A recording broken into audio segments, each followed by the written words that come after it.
Good morning. So today I have Carolyn with us, who is an executive search professional with a blend of agency and in-house experience. She understands what makes an agency or a company great, which is why she ensures that she finds and retains the best talent. And currently she is working with one of the fastest growing companies, which is known as better.com, which I'm pretty sure a lot of you know. And I know about it because there's always something that's going on about the company, which is always on the news. Let's welcome Carolyn on 10 Minutes of Hiding Wisdom, where she will tell us about how her experience is going with one of the top fastest growing companies and what she has learned along the way and how we can implement what she has learned in our own journeys. Hi, Carolyn. How are you doing today? I'm doing great. Thanks so much for inviting me today, Manal. Of course. So, Carolyn, can you tell us about better.com, your position with the company, and how your experience has been so far? Yeah, for sure. Why don't I start with telling you a little bit about my journey, and then I can kind of dive into the role that I'm working on today and a little bit about Better. So, to give you some context about my journey, I actually started my career at an expert network firm doing research for private equity clients, so a little unconventional. My role there was primary research. So, what that really meant was calling former executives, interviewing them, and then trying to convince them to speak to my clients. I did everything, like a total range of projects. It was like subsea submarine sector, pharmaceutical space in China, blockchain, oil and gas, Wow. you name it. I've spoken to someone in that industry. So it was a really cool first job. And I was lucky there. We were growing a lot. We were growing a lot at Third Bridge, just like we're growing at Better, even though Better is much faster now than it was when I was there. But I was able to kind of position myself and grow our team and build our team from just a few analysts to just about six analysts, focusing on a bunch of different industries. And then I was actually recruited from there into an executive search firm where I focused on placing candidates into tech roles. And the partner that I was working for actually ended up moving up to Dallas. So then I ended up joining another search firm in New York. And with them, I helped them work with a private equity client. And then I also helped them work with a fintech client. And I was their lead client partner, helping them grow in the UK and opening operations in New York as well. And so you can kind of see a theme here. I help businesses grow in New York. I also work across fintech primarily. And then about 2 years working into that, working at that search firm at Triton Exec, I was then recruited to Better. And that's where I am today. And Better, like you mentioned, super high growth company. It's an amazing company to work for. It's grown a huge amount since I joined in May. So I was I was around the 1,000th hire or something like that last May. And we actually just crossed 10,000 people. So it's been a Wow. huge journey from a headcount perspective. And what we do is we're a home ownership business. So our goal is really to help our customers through the home ownership journey. And what that means is like help them find a realtor, help them find a house, get them a mortgage, get them insurance, help them move into that house. We just want to support them in that whole journey. So what I do Okay. there is I was actually the first hire onto our executive recruiting team. So I kind of started my job by figuring out what I needed to do. Right, I organized the kind of the data around what we were doing and who we needed to hire, built the team that we have today. I started by implementing like a CRM tool, which is a candidate relationship management tool. To figure out how to track the data around candidates because it was kind of a mess when when I joined. There was just data everywhere, and then really focused on hiring a team. So hired a researcher, hired a couple of coordinators, and then hired a whole lot of executive candidates. So that was a really exciting part, and it's been such an amazing experience to be able to watch the people that I've placed in the roles just do such amazing things within Better.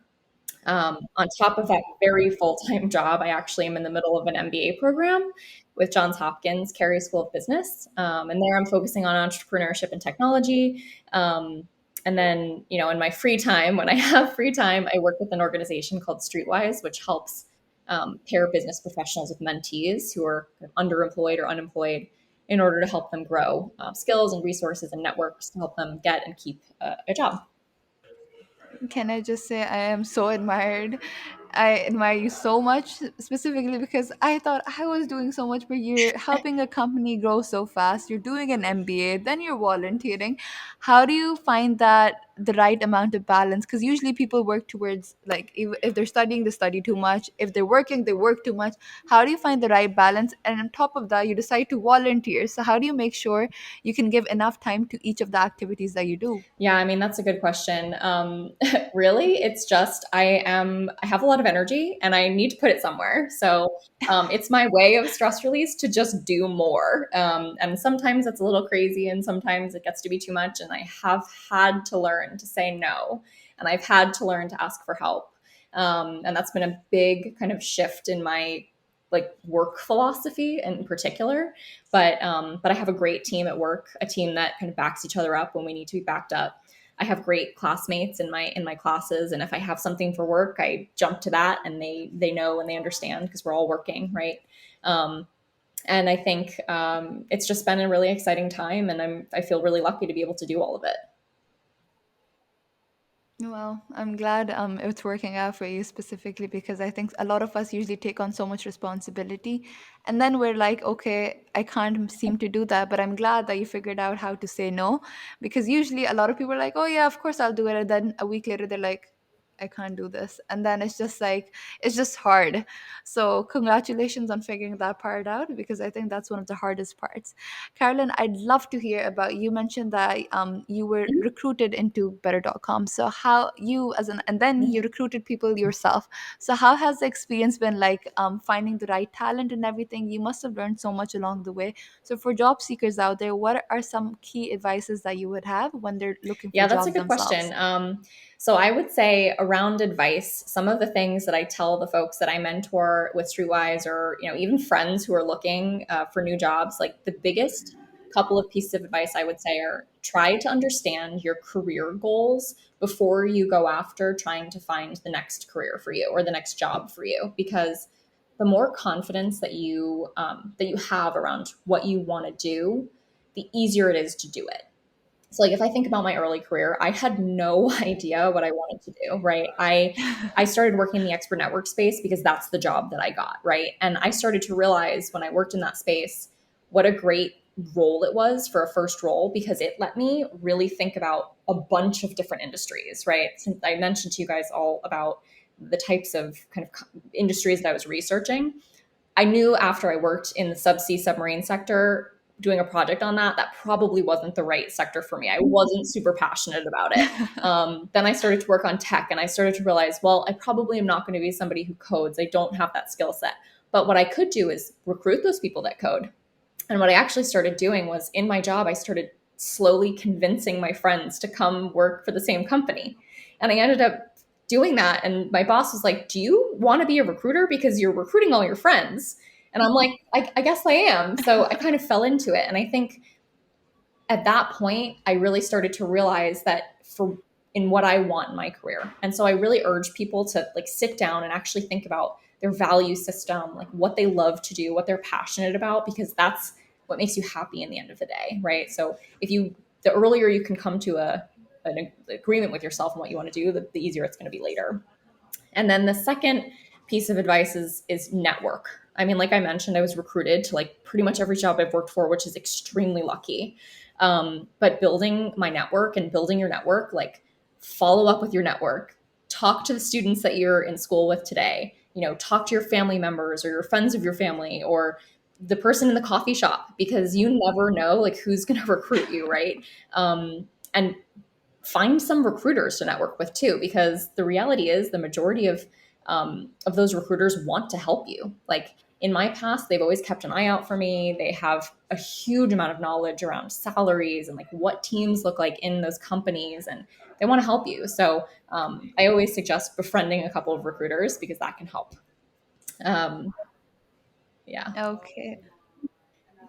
Go Yeah, ahead. no, You and were then going to I say would something just say else. like be persistent, because getting a job isn't easy, right? It's not easy. You have to prepare, you have to think about what you're going to say, you have to think about the skills and match them to the values of the company. But if you practice and you're really persistent, like that's when you succeed. Just when you think, you know, the next move, just when you think you're not sure about the next move, and you just try to be persistent or talk to someone a couple of times, if you see someone in a job that you want, that's a big deal. And then my last piece of advice, which might seem silly, is I power pose before every interview. And I know it's crazy, but we sit at our desks all day. Like I'm hunched over all day typing. Like at least when I power pose and I get up before each interview, I'm able to like relax and then actually have a good interview with someone, because you need to like physically believe in yourself to do a good job in those interviews. That does not sound silly at all. I think so many of us usually now, because sometimes you don't even have to you put your cameras on when you're interviewing and everything.